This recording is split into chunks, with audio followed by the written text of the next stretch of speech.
ہم خود کو اہل حدیث بولے یا مسلمان؟ بھائیو اچھی طرح سوچئے، بار بار سوچئے، سنیے۔ جتنے منہ ہیں اتنی بولیاں ہیں، بھانت بھانت کی بولیاں بولی جا رہی ہیں۔ اسلام ایک ہے، دوسرا نہیں ہے۔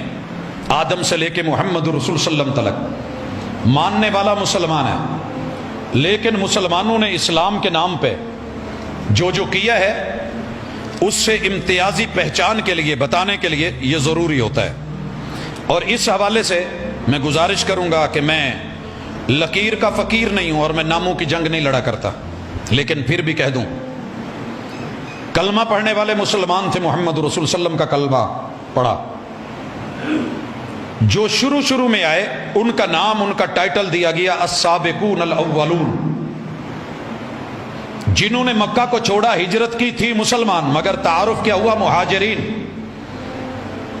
جنہوں نے مدینے میں کلمہ پڑھا تھے مسلمان، مگر ویلکم کیا تو ٹائٹل بنا انصار، اور اسی نام سے شہرت پائی۔ تھے 313 مسلمان، بدر میں آئے تھے، جو نہیں شریک ہو پائے تھے وہ بھی مسلمان، مگر ان کو بدری کا ٹائٹل اور شہرت اور عزت اور اعزاز ملا۔ صلح حدیبیہ میں جو شریک ہوئے، بیعت رضوان والے 1400 لوگ، ان کو اہل بیت الرضوان بولا محمد رسول صلی اللہ علیہ وسلم نے، حالانکہ مسلمان تھے، ایک تعارف کے نام سے۔ جنہوں نے قرآن پڑھا سارے ہی تھے، مگر وہ جو شہید ہوئے، شہید پہلے بھی ہوئے تھے، مگر وہ 70 قرہ، 70 قرہ، جن کے لیے میرے محبوب نے مہینہ بھر قنوت نازلہ فرمائی ہر فرض نماز کی آخری رکعت میں، تو یہ ایک ٹائٹل ہے، ایک پہچان ہے، محمد رسول صلی اللہ علیہ وسلم نے خود کروائی۔ اور پھر یاد رہے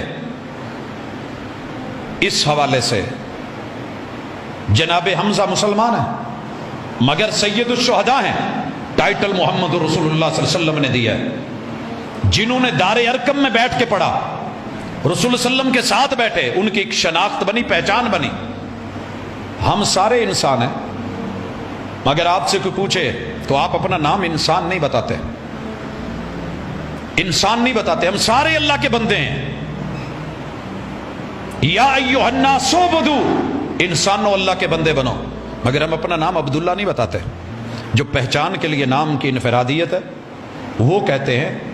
تو مسلمانوں نے جب تلک رسول اللہ صلی اللہ علیہ وسلم کی سنت پر چلتے رہے، لیتے رہے، اپناتے رہے، وہی کے اوپر رہے، بسم اللہ مسلمان ہی کہلائے، اپنے چھوٹے موٹے ان کے تخلص تھے۔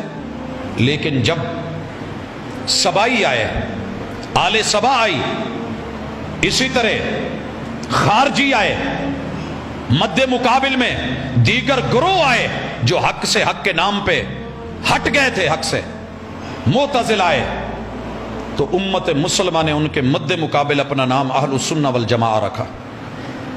روافض کے مقابلے میں، تشیع کے مقابلے میں، اور جہمیت کے مقابلے میں، اعتزال کے مقابلے میں، سبائیت کے مقابلے میں، یہ خارجیت کے مقابلے میں اہل السنہ کہلائے۔ اب اہل السنہ آگے چل کے کوئی بدعات کا شکار ہو گیا، کوئی خرافات کی طرف چلا گیا، کسی نے من مرضی کی باتیں لی، کسی نے کسی کے اقوال لیے، تو بیچ میں سے کلمہ پڑھنے والوں نے اپنا تعارف کروایا کہ ہم اہل الحدیث ہیں، وہی لیں گے جو وہی کہہ رہی ہے، جو رسول اللہ صلی اللہ علیہ وسلم کہہ رہے ہیں۔ اور جب آپ کا فیصلہ، فتویٰ، عمل موجود ہے، ہمیں کسی دوسرے کے فیصلے اور فتوے کی ضرورت نہیں ہے، کیونکہ سب کو دلیل کی ضرورت ہے۔ وہ صحابی بھی ہو تو رسول اللہ صلی اللہ علیہ وسلم سے پوچھ کے چلے گا، اپنی مرضی سے کام کرے تو آپ خود کہتے ہیں من رغب عن سنتی فلیس منی، جس نے کہا میں ساری زندگی نماز پڑھوں گا، قیام کروں گا، آرام نہیں، روزے رکھوں گا، چھوڑوں گا نہیں، اور تیسرے نے کہا میں شادی نہیں کروں گا، میں زندگی دین کے لیے وقف کر دوں گا، اگر ان کے عمل دلیل ہوتے تو محبوب کبھی یہ نہ کہتے کہ انہوں نے میری سنت سے بے رغبتی کی، اور جو میری سنت سے بے رغبتی کرے گا وہ میرا نہیں ہے۔ اس لیے یہ تعارف ہے، یہ پہچان ہے کہ ہم وہ لوگ ہیں، جیسے پھل کو لاتے ہو دڑا لگا ہوتا ہے، ان میں سے چن کے ہیں سارے ہی آم۔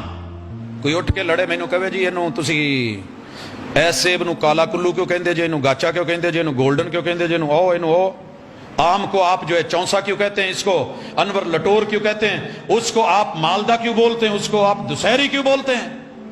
تو میں کم از کم سوچوں گا تو صحیح یہ بندہ کتوں بولن ڈیا ہے۔ تو میرے بھائی مسلمان ہیں ہم سب، لیکن پہچان ہے کہ کہ ہم ضعیف کو، جھوٹی کو، دو نمبر بات کو، من گھڑت کو، بناوٹی اقوال کو، لوگوں کے افعال اور آراء کو محمد الرسول صلی اللہ علیہ وسلم کی حدیث پہ ترجیح نہیں دیتے ہیں۔